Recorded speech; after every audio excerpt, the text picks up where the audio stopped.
Baguio market vendors held a community dance at the public market.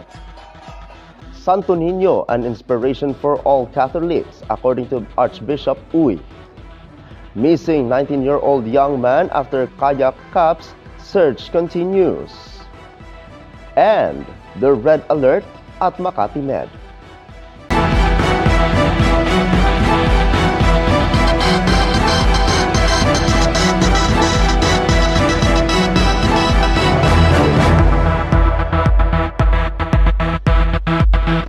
Good evening, I'm Apolinario 30 Dignadis Valencia, and this is Philippine Headlines. In Luzon, Baguio market vendors held a community dance at the public market. Baguio market vendors held a community dance at the public market to celebrate the recent withdrawal of SM Prime Holding Incorporated's market rehabilitation plan. On January 3, the Baguio City Public Information Office announced SM Prime Holdings Incorporated withdrawal, stating the Mayor Benjamin Magalong was informed of the decision through a letter sent to his office. SM Prime Holdings Incorporated has decided not to proceed with the project since it appears the Baguio City, the executive and legislative branches, the Baguio City Public Market, vendors, and other stakeholders in the project have several matters to settle before the project may be undertaken, the letter read. SM Prime Holdings Incorporated's unsolicited proposal for the market redevelopment project was met the criticism for vendors and citizens due to concerns of malification and privatization.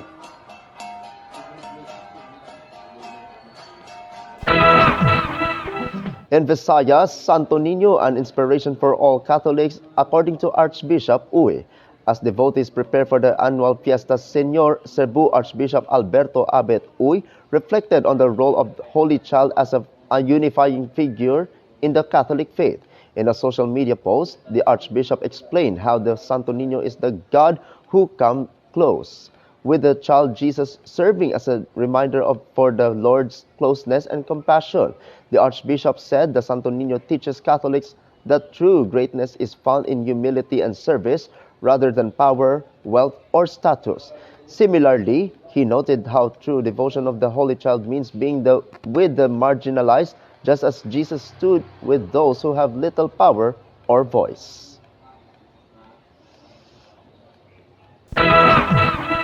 In Mindanao, missing 19-year-old young man after kayak cups, search continues. For several days, the search for Isner Simon Carpio, 19 years old, from the municipality of Malolos, the province of Bulacan, who has been missing since December 30 last year. After the kayak he was riding capsized due to high waves in the seas of Barangay Baybay, municipality of Burgos, the province of Surigao del Norte, has been ongoing. Based on the report from the Burgos Municipal Police Station, Eliseo Carpio Jr., 44 years old, and his sons Asen Ezekiel, 20 years old, and Isner Simon, 19 years old, were kayaking together at Pasico Beach in Siargao Island. In the said tragedy, it was confirmed that the father of the family, Eliseo Carpio Jr., died while his son Asen Ezekiel was rescued. At the search for 19-year-old Isner Simon is still ongoing. Assisting in the operation are personnel from MDRRMO General Luna, volunteers from Palaka Siargao Dive Center at Pacifico Surfers, as well as Dave Masek's aerial drone search, Philippine Coast Guard, Burgos Police, and Burgos Bureau of Fire Protection. The Philippine Coast Guard has also advised fishermen to report any sightings.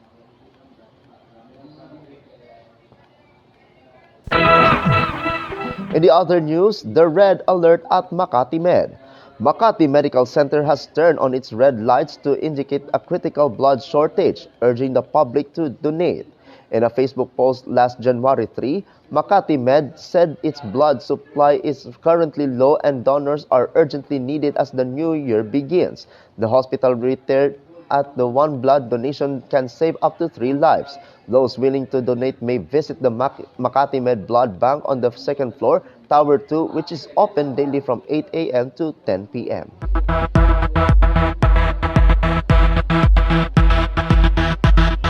And that is Philippine Headlines this Monday, January 5, 2026. I'm Apolinario, 30 Ignatius Valencia, and this is Salakot Online Broadcasting Network. Good night, Philippines. Good night, Kasadya.